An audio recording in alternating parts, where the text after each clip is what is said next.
Now then YouTube, I am the Toffman and welcome to a mod spotlight on Botania. Now I've been waiting for a long time to be able to do a spotlight on Botania, but Vazkii's held me back. He said, no Toffman, don't do it just yet. I've got a big update coming up. So I've waited for that big update. The big update has arrived. It's here.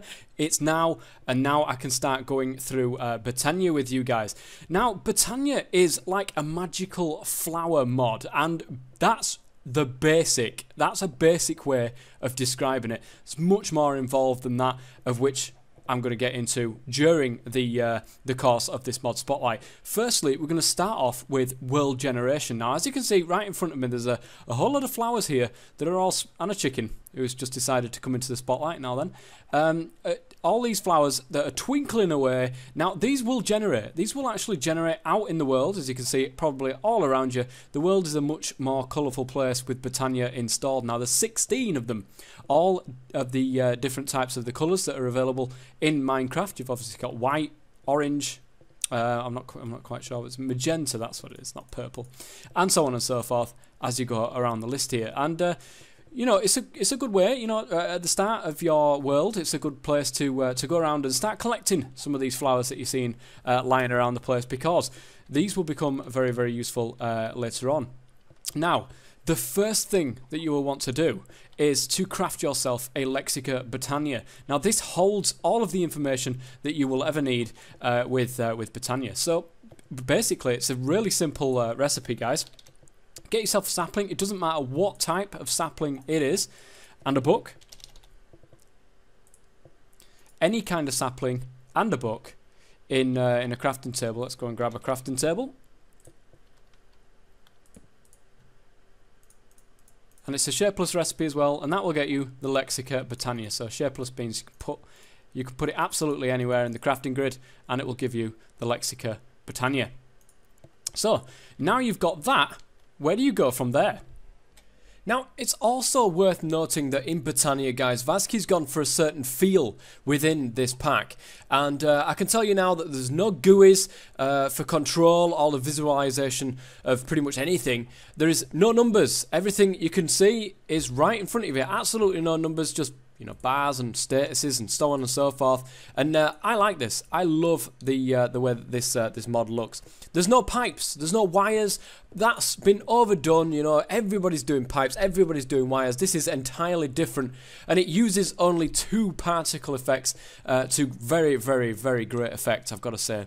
So without further ado, let's carry on. Once you've got a handful of flowers, guys, ranging from, well, many different colours, of course, 16 different colours, you can go ahead and do one of a few things with these flowers. You can, first and foremost, get them in a crafting table and change them into petals. You know, you just pluck the petals off the particular flower and you will get that particular colour petal back. So in this case, it's a mystical white flower, so you will get white petals. If you put an orange one in here, you will get orange petals, and so on and so forth. Now, I'm just going to take some orange petals right there, guys, because the next thing I'm going to be able to show you is the pestle and mortar, crafted with a stick, wooden planks, and a bowl. Once you've got a pestle and mortar, if you put that in a crafting table with one of these petals, you can grind that petal down into the orange dye, or any type of dye, you know, one of the 16 colours within Minecraft. So there's a good way of being able to get yourself the dyes. And don't forget, guys, it works with all the rest as well. So let's go ahead and grab some magenta one there, and you can obviously get some magenta dye, and so on and so forth. Now, there's a couple of things that you'll want to craft pretty much straight off the bat when using Botania. The first thing that you want to craft is this, the Wand of the Forest. Now, this is crafted with 3 sticks and 2 of any colour of this these petals. Now, it's a really good thing, guys, actually, is this wand, because if you take like a pink or a lime one, say for example, as you can see, the Wand of the Forest is actually coloured white and orange. If I was to take one of these orange and white out there and put in pink and lime, I would get a pink and lime Wand of the Forest. So it's pretty much whatever your choice is, guys, you can go ahead and make one of those Wands of the Forest. Now, moving on from there, keep this to one side, guys, because you will need it as you're going through Botania. Definitely you are going to need it. The first thing that you want to craft yourself in terms of machines, and I use that in a loose term because it really isn't a machine, because obviously this is Botania. There is no machines of that kind of form like what you get in, say, for example, thermal expansion or buildcraft. You will want to craft yourself a petal apothecary. Now, if you forget any of these recipes, as always, they're in the Lexica Botania, so just go ahead and look in there and be able to see them. So 4 pieces of cobblestone, 2 cobblestone slabs, and a mystical white petal, or any other type of petal really will work, and we'll get you a petal apothecary. Let's go and grab one of them. Now, this thing here, the petal apothecary, just place it down, guys. And I'm in creative, so that's why I've got that one. Now, you will want a water bucket. Once you've got a water bucket, you can go ahead and fill it full of water. Now it's ready to use.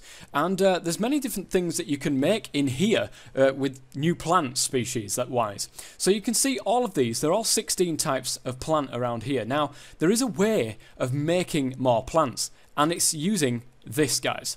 Now I'm just going to go ahead and show you one straight off the bat here that's inside the Lexica Botania.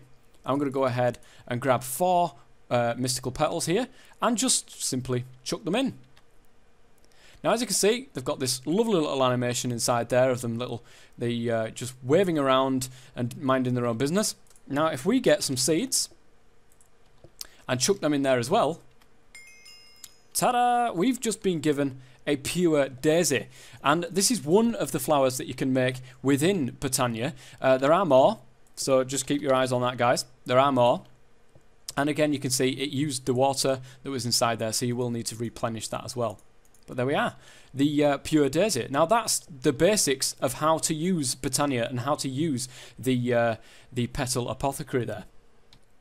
Well, guys, something else I just want to point out to you really quickly before I move on. If you have the book in hand, the Lexica Botania book in hand, and you're looking at something that is from Botania, look what happens, guys. There you are, look at that. Petal Apothecary. If you shift and right-click with the book in your hand, it will go straight to the page that you're looking for. So say, for example, look at these mystical flowers here. If I shift and right-click, it will go to the mystical flowers. And so on and so forth for the whole of the... I'm just going to see if this works. I'm not quite sure if it does. No, it doesn't. There you go, guys. A really easy way of finding the page instantly that you're looking for.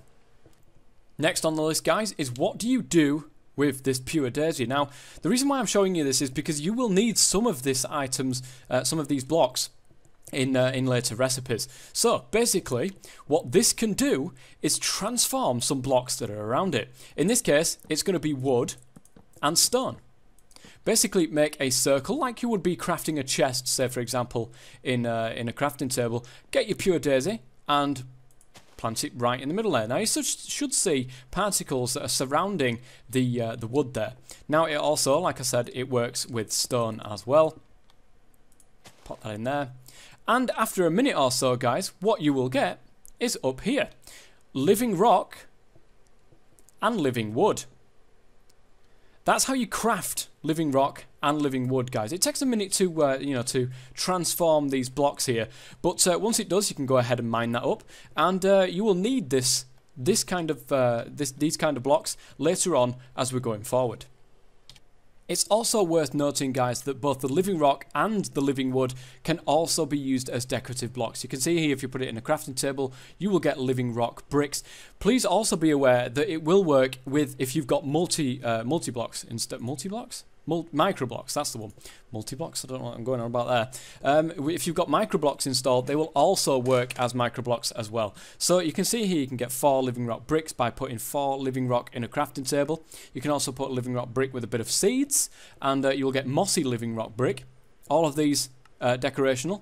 You can get cracked living rock brick by putting it with cobblestone, and then you can get framed living rock brick with 4 of them.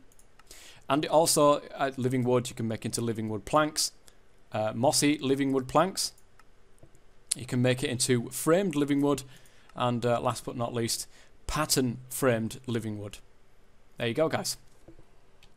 Okay, guys, now we're going to move on to the mana system, which is the energy system within Botania. Now, mana is the system. That's what it's called. It's called mana. That is the energy that you can get from the flowers, from the plants. So how do you get mana? Well, you can get mana from generating flowers. These generating flowers can disperse mana to mana spreaders. The mana spreaders can then be, project that mana into a mana pool, which is where the energy is actually collected in there. Mana is used in different things, but to start with, it's more used in functional flowers. Don't worry, guys. I know all this sounds a bit strange. We're going to go into it, step by step, so that you guys can craft this and know what I'm actually talking about. We're back at the Petal Apothecary, guys, because the first flower that you will want to create is called a Daybloom. Now, this is the first and most basic type of generating flower that you can go ahead and create. Get yourself a light blue petal. Chuck it in the Petal Apothecary. 2 yellow ones and an orange one. And then finally, of course, to finish it all off, the seeds. And that will get you a Daybloom. Now, let's go ahead and put the Daybloom on the floor. Now, of course, you're going to want more than just one of these, but just keep an eye on it, guys. Keep an eye on the particle effects from the Daybloom, as you can see here. Just keep an eye on them. As you can see, as time goes by, it collects the sun, and these particle effects get more and more just madness. Get more and more madness, more and more fly off, and it becomes more and more vigorous. Oops. If we go ahead, as you can see on there, we've got our Wand of the Forest there. If you look, you can see the Daybloom has an unknown status. If we right click on this, it gives us the status. It is full. As you can see, the bar just below the Daybloom name there is absolutely full. It's full of yellow, which means it's full of as much energy as that thing can hold. In contrast, if we put another one down, it's not full at all. If we keep an eye on this, you will see. Just keep right-clicking it, guys, to refresh it. And you can see it gathers sunlight to produce as mana. So, from these Dayblooms, how exactly can you collect the mana from the Daybloom and use it? How can you use that mana? How can you store that mana? Once you've got a good amount of Dayblooms all creating mana, what you want to do is, of course, get yourself a mana spreader and, of course, a mana pool. The mana spreader will collect the mana from these Dayblooms and force that mana out in a burst of mana. I'll show you that in just a second. Now, the mana pool will catch that burst of mana and store the mana within it. That's why it's obviously called a mana pool. So how do you craft yourself a mana spreader? Well, that living wood that I told you how to craft earlier, it comes into play now, guys. You're going to need 6 living wood, a mystical petal, it doesn't matter what colour, and of course a golden ingot to get yourself a mana spreader. And to get yourself a mana pool, well, you're going to need 5 of that living rock. I've also shown you how to craft, and that will get you the mana pool. Now, let me go ahead and put one down here for a mana pool, and let me go ahead and pop down a mana spreader. Now, as you can see, there is a little bit of a green thing going on there. Now, if I hold this this Wand of the Forest here, you can see that it's trying to fire the mana straight into this Daybloom. That's not where we want it. We want to aim this beam of light here towards the mana pool, so it can start collecting inside there. And how you do that, you can right click, of course, to get the status. As you can see, it's filling up quite nicely there with mana. Now, how do you aim this over there? Well, simply shift and right click and keep hold of it, keep hold of it, keep hold of it. And there you go. Once you see it on the screen, that you can see where it's aiming at. So you can see there, it says mana pool. If I was aiming over here, oops, there was the Daybloom there. Let's actually get rid of that one. It does get in the way a slight bit. If we aimed it down there, look, you can see it's not going anywhere. And that's because the beam is just firing straight into the floor. It's not aimed at the mana pool. Simply shift right click, and when it's hovering over it, you can see mana pool, it's connected there. And it's firing that mana straight into this mana pool. And as you can see, accepting power from items. In other words, it's accepting power from over there. If we right click on it, we can see just how much is getting stored inside there. And as you can see, it can store quite a bit, guys. But that's the basic of how you transfer mana, really, from the Daybloom flowers over towards a mana pool. And from this mana pool, of course, you've got different things that can be able to use that mana, which I will get to at a later stage. It's also worth noting, guys, that you can use a succession of mana spreaders, going from one to another, and then into a mana pool. Now be very, very careful, guys, because the longer this stream goes for, the more the mana will get lost over the journey. You do get a small percentage of mana loss, guys. That's just to, you know, compensate for the fact that, you know, it's just the way that mods work. You know, you can't have 100% energy ending up somewhere. So this is a good way of balancing it out. You will get a small reduction of mana that will get to the end product, which is, of course, this mana pool right here. But how cool is this? How cool does this look, guys? I think it looks pretty damn cool. Well, I suppose this is as good a test as any. No. The mana cannot actually go through blocks. I've literally got that right in the way, so I'm just going to go ahead and take that away. And now we're transferring mana again. Okay, guys, before I move on to a little bit more complicated stuff, what I want to do is explain a couple of machines to you guys. One of them being the mana detector.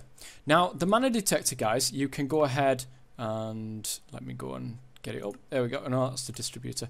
The mana detector can be crafted with 4 living rock, a redstone comparator, and 4 redstone, being able to get that mana detector. Now, it's pretty basic in what it does, guys.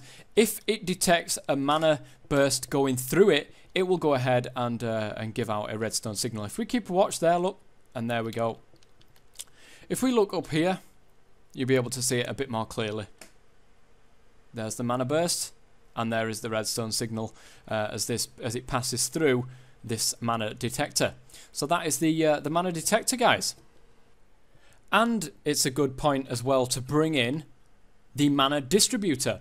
Now, this thing can actually detect how many mana pools you have around it, and when it receives mana from you know, the mana source, when it receives it into this block, what it will do is it will equally split that mana between all of the different mana pools that you've got around this particular block, allowing you for, like, well, a hell of a lot more storage, I suppose. A hell of a lot more storage. How do you craft it? Well, simply take 6 living rock and some mana steel ingots. Now, you guys are probably going to be like, how do you create mana steel ingots? NAI doesn't tell me how to create mana steel ingots. Don't worry, the Lexica Botania does. If you go back, you can go ahead and have a look here and hover over it, the mana steel ingot, and you shift and click to get the recipe. Basically, you put an iron ingot into the mana pool and you'll get out a mana steel ingot, as long as you've got enough mana usage, enough mana stored inside that pool to be able to create a mana steel ingot. Of course, you're going to need 2 of these, so keep that in mind as well.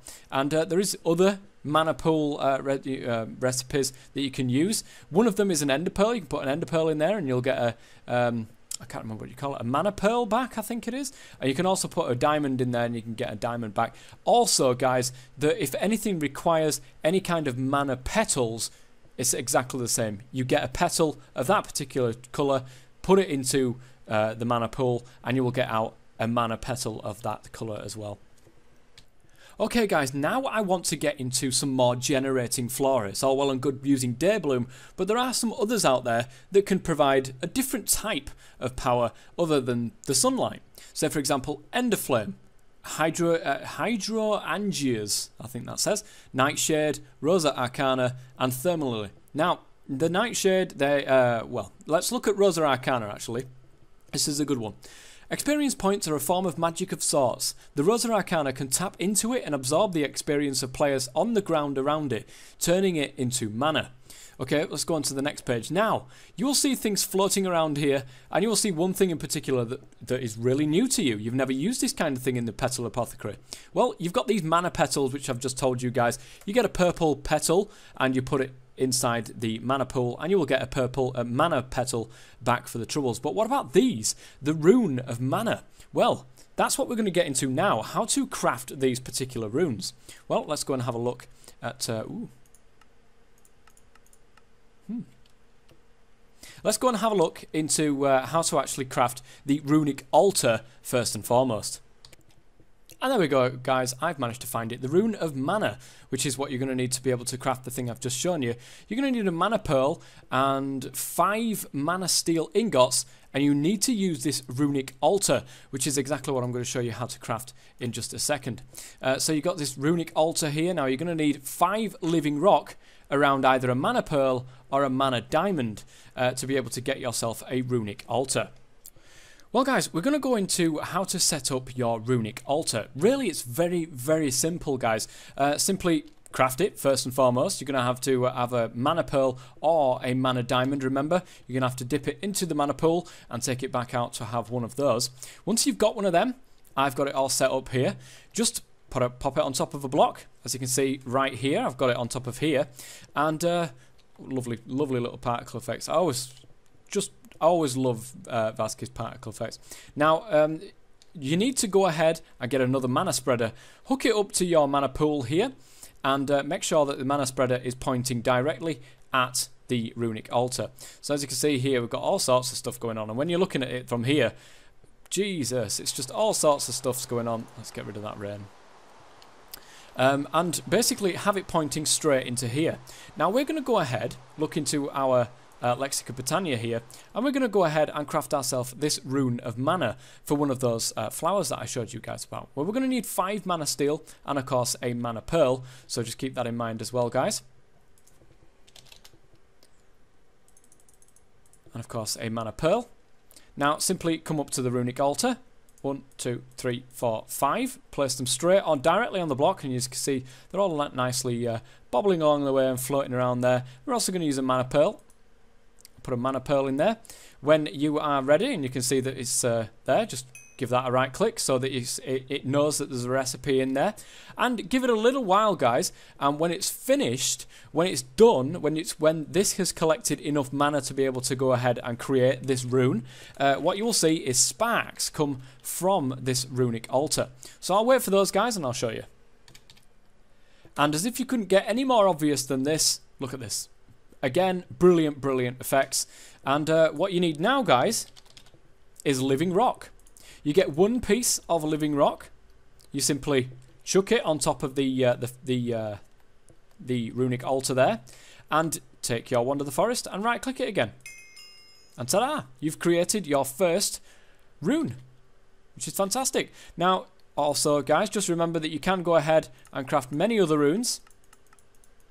Just keeping that into perspective for you guys. You can go ahead and create many other runes. So just keep that in mind. Again, all are listed in the Lexica Botania there for you to go ahead and see. And, well, there we go. We've got our Rune of Mana. We can go ahead and do what we were doing before, which is, of course, making a Rosa Arcana. Now you can go ahead, Rune of Mana, Mystical Pink Petal, Mana Petal, Pink Mana Petals, Mystical Lime Petal, Purple Petal, and a Purple Mana Petal. Once you've got them, you can go ahead and get yourself some of these. And basically what you can do with this, if I have some bottle of XP, just to show you what it's like. Now I use this actually to speed up the process of collecting mana. So I've got 2 here. Now if I go ahead and have a look, it's actually empty. Right, both of these are empty now of mana. I'm in normal mode. I have no XP on me. If I go ahead and chuck down a few bottles of these, you can see my XP getting slowly drained away by these flowers. As you can see, they did have a good bit of mana inside them. Now it's been transferred and gone into this mana pool over here, and that's you know, the basics of creating runes and what the runes can be made for. So that is the Rosa Arcana there, and a basic look at the Runic Altar and a few more bits and bobs. Now moving on slightly, we are going to look at practical uses for mana and some of these things that you're going to create within the Runic Altar. I've also updated the version of Botania in the middle of this mod spotlight. Vazkii poked me and says that it has been updated, so I wanted to show you a new animation on the book. You've got the book in hand, guys, and if you want to read it, oh man, that's always satisfying. That is always satisfying, guys. I don't know how long you know, it would have been before somebody actually came up with this idea, but opening a book to read it, I think it's great. So we're going to look at this particular thing here. Agricarnation, that's the one. Agricarnation. And functional flora is exactly what we're going to go into. And I'm only going to give you a quick example, guys. And don't forget, you can go ahead, download the mod, and try some of these things out for yourself. I'm going to show you the Agricarnation, and then, of course, I'm going to show you a little bit about all the rest of these ones. But remember, you can download it. It's in the description below. Agricarnation. The slow growth of crops is always a problem to feed the masses. The Agricarnation is a flower that turns manna into a type of natural fertilizer, causing nearby plant life to grow at a faster rate. And of course, it gives you how to craft this as well. It's in the runic. It's in the petal apothecary, but you do need a rune of spring, red mana petal, mystical yellow petal, green mana petal, mystical lime petal, another mystical lime petal, and just a normal lime mana petal. Well, not really a normal one. Those are the normal ones. Those are the mana ones. So that will get you the Agricarnation. Now, what's interesting is the little tooltip there saying to wear on the 25th of April. I'm not sure what that is. I'm not sure what that means, but I'm sure we'll find out.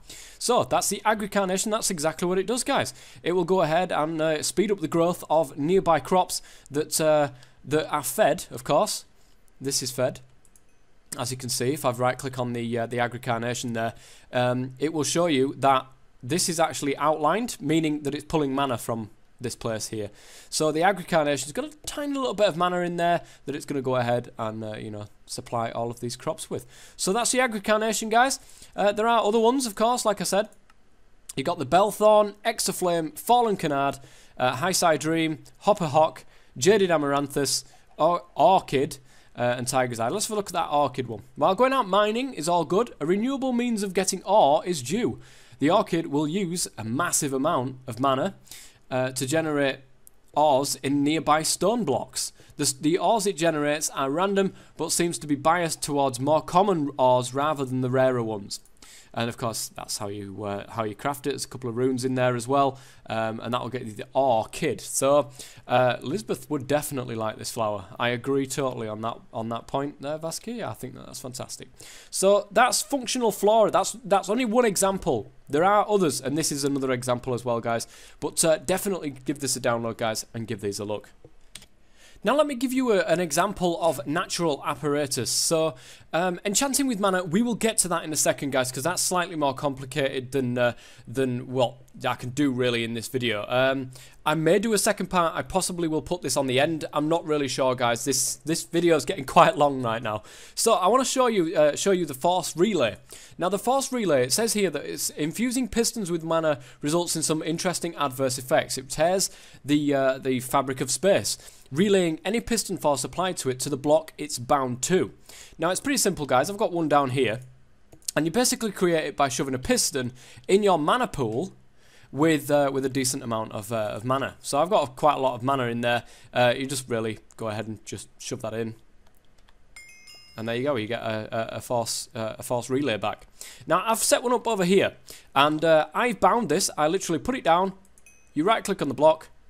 You right click on the block you want it bound to, and any piston force that's on this, you can go ahead and it will relay to that particular block.